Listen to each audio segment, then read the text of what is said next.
ನಮ್ಮ ಚಿಕ್ಕಮಗಳೂರು ಜಿಲ್ಲೆಯ ಬಾಳೆಹೊನ್ನೂರು ಪೊಲೀಸ್ ಠಾಣೆಯಲ್ಲಿ ಒಂದು ಪ್ರಕರಣ ದಾಖಲಾಗಿದೆ. ಅವಿನಾಶ್ ಅಂತಕ್ಕಂಥವ್ರದ್ದು ದೂರಿನ ಮೇರೆಗೆ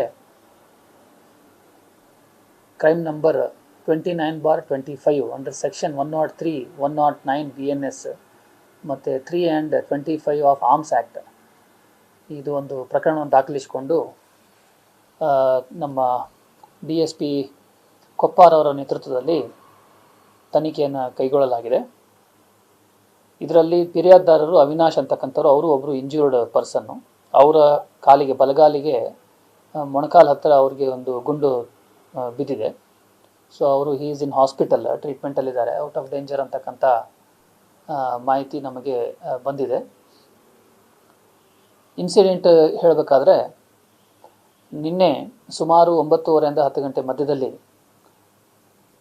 ಮಾಗಲು ಅಂತಕ್ಕಂಥ ವಿಲೇಜ್, ನಮ್ಮ ಈ ಬಾಳೆಹೊನ್ನೂರು ಠಾಣಾ ವ್ಯಾಪ್ತಿಯಲ್ಲಿರ್ತಕ್ಕಂಥ ಮಾಗಲು ಅಂತಕ್ಕಂಥ ವಿಲೇಜಲ್ಲಿ ಜ್ಯೋತಿ ಅಂತಕ್ಕಂಥವ್ರದ್ದು ಒಂದು ಕಾಫಿ ಫಾರ್ಮು, ಅವ್ರದ್ದು ಮನೆ ಅಲ್ಲೇ ಇದೆ.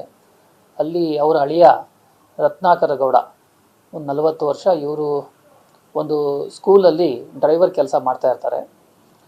ಇವರು ನಿನ್ನೆ ಅಲ್ಲಿ ಹೋಗಿ, ಅವರ ಅತ್ತೆ ಮನೆಗೆ ಹೋಗಿ, ಅವ್ರದ್ದು ಒಂದು ಫ್ಯಾಮ್ಲಿ ವಿಚಾರ ಸಂಬಂಧಪಟ್ಟಂಗೆ ಗಲಾಟೆ ಆಗುತ್ತೆ, ಬಾಯಿ ಮಾತಲ್ಲಿ ಗಲಾಟೆ ಆಗುತ್ತೆ. ಅದಾದಮೇಲೆ ಇವರು ಅವ್ರ ಅತ್ತೆಗೆ, ಜ್ಯೋತಿ ಅಂತಕ್ಕಂಥವ್ರು 50 ವರ್ಷ ಸುಮಾರು, ಆಮೇಲೆ ಅವರ ನಾದಿನಿಗೆ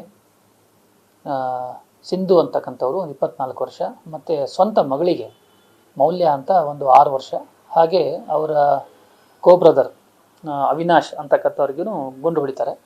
ಸೊ ಅಲ್ಲಿ ಏನಾಗುತ್ತೆ, 3 ಜನ ತೀರಿ ಹೋಗಿದ್ದಾರೆ ಸ್ಪಾಟಲ್ಲಿ. ಅವಿನಾಶ್ ಅಂತಕ್ಕಂಥವ್ರಿಗೆ ಇಮಿಡಿಯೇಟಾಗಿ ಹಾಸ್ಪಿಟಲೈಸ್ ಮಾಡಿದ್ದಾರೆ. ಅವರು ಈಗ ಔಟ್ ಆಫ್ ಡೇಂಜರ್ ಅಂತಕ್ಕಂಥ ಮಾಹಿತಿ ಇದೆ. ಇವರು ಆ ಇನ್ಸಿಡೆಂಟನ್ನು ಮಾಡಿ ಅಬ್ಸ್ಕಾಂಡಿಂಗ್ ಆಗ್ತಾರೆ.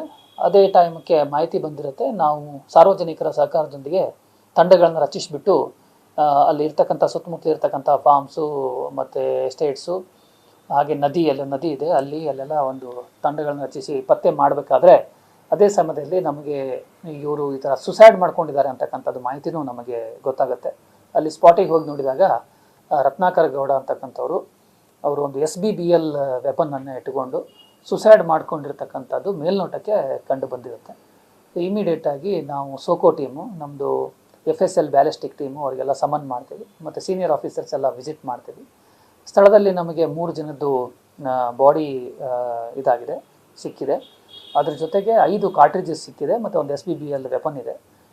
ಇದಕ್ಕಿಂತ ಮುಂಚೆ, ಈ ಇನ್ಸಿಡೆಂಟ್ಗಿಂತ ಒಂದು ಅರ್ಧ ಗಂಟೆ 3/4 ಗಂಟೆ ಮುಂಚೆ ರತ್ನಾಕರ್ ಗೌಡ ಅಂತಕ್ಕಂಥವ್ರು ಅವ್ರು ವಿಡಿಯೋ ಮಾಡಿಕೊಂಡು ಒಂದು ಅವರ ಸ್ಟೇಟಸ್ಸಿಗೆ ಈ ಥರ ನನ್ನ ಕುಟುಂಬದ ಸಮಸ್ಯೆ ಇದೆ, ಕೌಟುಂಬಿಕ ಸಮಸ್ಯೆ ಇದೆ, ನನ್ನ ಜೊತೆ ನನ್ನ ಹೆಂಡತಿ ಇರ್ತಾ ಇಲ್ಲ 2-3 ವರ್ಷದಿಂದ, ಸೊ ನನಗೆ ತೊಂದರೆ ಆಗ್ತಾ ಇದೆ, ನಾನೇನೋ ತಪ್ಪು ಮಾಡಲಿಕ್ಕೆ ಹೊರಟಿದ್ದೀನಿ ಅಂಥೇಳಿ ಒಂದು ಅಪ್ಲೋಡ್ ಮಾಡಿರ್ತಾರೆ ಸ್ಟೇಟಸಲ್ಲಿ ಅಪ್ಲೋಡ್ ಮಾಡಿ ಒಂದು ಅರ್ಧ ಗಂಟೆ 3/4 ಗಂಟೆ ಒಳಗಡೆ ಈ ಒಂದು ಕೃತ್ಯವನ್ನು ಅವರು ಎಸಗಿರ್ತಾರೆ.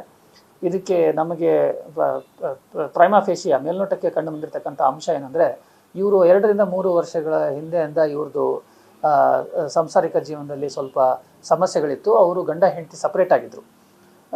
ಈಗ ಅವರು ಹೆಂಡತಿ ಹೆಸರು ಸ್ವಾತಿ ಅಂತ ಹೇಳ್ಬಿಟ್ಟು ಅವರು ಅಲ್ಲಿ ಮಂಗಳೂರಲ್ಲಿ ಯಾವುದೋ ಒಂದು ಗಾರ್ಮೆಂಟ್ ಇದರಲ್ಲಿ ಕೆಲಸ ಮಾಡ್ತಾ ಇದ್ದಾರೆ. ಸೊ ಇವರಿಗೆ ಅದರದ್ದು ಸಂಬಂಧಪಟ್ಟ ಹಾಗೆ ಅವ್ರಿಗೆ ಮತ್ತು ಅವರ ಹೆಂಡತಿ ಮಧ್ಯದಲ್ಲಿ ಅದೇನು ಮನಸ್ತಾಪ ಇತ್ತು, ಅದು ಅವರು ನಿನ್ನೆ ಹೋಗಿಬಿಟ್ಟು ಅವರ ಅತ್ತೆಗೆ ನಿಮ್ಮಿಂದನೇ ಇದೆಲ್ಲ ಆಗಿದೆ ಅಂಥೇಳಿ ಗಲಾಟೆಯನ್ನು ತೆಗೆದು ಅವರು ತೆಗೆದುಕೊಂಡು ಹೋಗಿರ್ತಕ್ಕಂಥ SBBLಂದನ ಫೈರ್ ಮಾಡಿದ್ದಾರೆ. ಸೊ ಇಷ್ಟು ಈ ಮೇಲ್ನೋಟಕ್ಕೆ ಕಂಡು ಬಂದಿರತಕ್ಕಂಥ ವಿಚಾರ. ಸೊ ಅವ್ರದ್ದು ಏನು ಮೊಬೈಲ್ ಇದೆ, ವೆಪನ್ ಇದೆ, ಕಾರ್ಟ್ರಿಜಸ್ ಇದೆ, ಅದನ್ನೆಲ್ಲದನ್ನೂ ಸಹಿತ ನಾವು ವೈಜ್ಞಾನಿಕ ರೀತಿಯಲ್ಲಿ ಅದನ್ನು ಸೀಸ್ ಮಾಡಿದ್ದೀವಿ. ಬೆಂಗಳೂರಿಂದನೂ FSL ಟೀಮ್ ಬಂದಿದೆ. ನಾವು ಎಲ್ಲ ಆಯಾಮಗಳಲ್ಲಿ ವೈಜ್ಞಾನಿಕ ರೀತಿಯಲ್ಲಿ ಅದನ್ನು ತನಿಖೆಯನ್ನು ಕೈಗೊಳ್ತೀವಿ. ಈಗ ಅದು ವೆಪನನ್ನು ನಾವು ಸೀಸ್ ಮಾಡಿದ್ದೀವಿ. ಈಗ ಅದರ ಮೇಲೆ ಇರ್ತಕ್ಕಂಥ ಕುರುಹುಗಳ ಮೇಲೆ ಅದು ಕಂಟ್ರಿ ಮೇಡ್ ವೆಪನ್ ಅಂತೂ ಅಲ್ಲ, ಅದು ಪ್ರಾಪರ್ ವೆಪನ್ ಇದ್ದಂಗೆ ಕಾಣುತ್ತೆ. ಸೊ ಬಟ್ ಅದನ್ನು ವೆರಿಫೈ ಮಾಡಬೇಕಾಗತ್ತೆ. ನಾವು ಬ್ಯಾಲಿಸ್ಟಿಕ್ ಎಕ್ಸ್ಪರ್ಟ್ಸ್ಗಳಿಂದ ಒಂದು ಒಪಿನಿಯನ್ ತೊಗೋಬೇಕಾಗತ್ತೆ. ಅದನ್ನು ನಾವು ಪತ್ತೆ ಮಾಡ್ತೀವಿ ಯಾರ್ದು ವೆಪನ್ನು ಅಂತೇಳಿ. ಇವ್ರ ಹೆಸರಲ್ಲೇ ಯಾವುದೂ ಲೈಸೆನ್ಸ್ಡ್ ವೆಪನ್ ಇರಲಿಲ್ಲ ಅಂತಕ್ಕಂಥ ಮಾಹಿತಿ ಇದೆ, ಬಟ್ ಅದನ್ನು ವೆರಿಫೈ ಮಾಡ್ತಾಯಿದ್ದೀವಿ ನಾವು. ಬೇರೆ ಏನಾದರೂ ಉದ್ದೇಶ ಉದ್ದೇಶ ಬೇರೆದು ನಮಗೆ ಈ ಸದ್ಯಕ್ಕೆ ಕಂಡು ಬರ್ತಾ ಇಲ್ಲ. ಯಾಕೆಂದರೆ ಅವರು ಈ ಕೃತ್ಯವನ್ನು ಎಸೋಕ್ಕಿಂತ ಮುಂಚೆ ಒಂದು ಅರ್ಧ ಗಂಟೆ ಮುಕ್ಕಾಲು ಗಂಟೆ ಮುಂಚೆ ಅವರೇನೇ ಒಂದು ಸ್ಟೇಟಸ್ ಹಾಕ್ಕೊಂಡಿದ್ದಾರೆ. ಒಂದು ಎರಡನೇದು ಇವ್ರ ಮಧ್ಯದಲ್ಲಿ ಇರ್ತಕ್ಕಂಥ ಇದು ಗಂಡ ಹೆಂಡತಿ ಕಲಹ ಏನಿತ್ತು ಇದಕ್ಕೆ ಸಂಬಂಧಪಟ್ಟಿರ್ತಕ್ಕಂಥ ಅಲ್ಲಿ ಊರಲ್ಲಿ ಜನ ಗೊತ್ತಿದೆ. ಮತ್ತು ಇದು ಕೋರ್ಟಲ್ಲಿನೂ ಡೈವೋರ್ಸಿಗೆ ಹಾಕ್ಕೊಂಡಿದ್ದಾರೆ ಅಂತಕ್ಕಂಥ ವಿಚಾರನೂ ಇದೆ. ಈ ಮಗು ಇದೆ, ಮಗುಗೆ ತಾಯಿ ಸಿಗ್ತಾ ಇಲ್ಲ ಅಂತಕ್ಕಂಥ ಒಂದು ಬೇಜಾರಲ್ಲಿದ್ದರು. ಅವ್ರು ಪದೇ ಪದೇ ಆ ಥರ ವಿಚಾರದಲ್ಲಿ ಅವ್ರ ಅತ್ತೆ ಮನೆಗೆ ಬಂದುಬಿಟ್ಟು ಈ ಥರ ಸಣ್ಣ ಪುಟ್ಟ ಕಿರಿಕಿರಿ ಆಗ್ತಾ ಇತ್ತು ಅಂತಕ್ಕಂಥದ್ದು ವಿಚಾರ ಇದೆ. ಸೊ ಅದು ತನಿಖೆಯಲ್ಲಿ ನಮಗೆ ನಾವು ತರಬೇಕಾಗುತ್ತೆ. ತನಿಖೆಯಲ್ಲಿ ಅದನ್ನು ಇನ್ವೆಸ್ಟಿಗೇಷನನ್ನು ಮಾಡಿ ಆಮೇಲೆ ನಾವು ಅದನ್ನು ಕನ್ಕ್ಲೂಷನಿಗೆ ಬರಬೇಕಾಗತ್ತೆ. ಈ ಸದ್ಯಕ್ಕೆ ಮೇಲ್ನೋಟಕ್ಕೆ ಕಾಣ್ತಾ ಇರೋದು ಗಂಡ ಹೆಂಡತಿ ಒಂದು ಡಿಸ್ಪ್ಯೂಟ್. ನ್ಯೂಸ್ ಫಸ್ಟ್ ನಿರ್ಭೀತಿಯಿಂದ ನಿಮ್ಮ ಪರವಾಗಿ.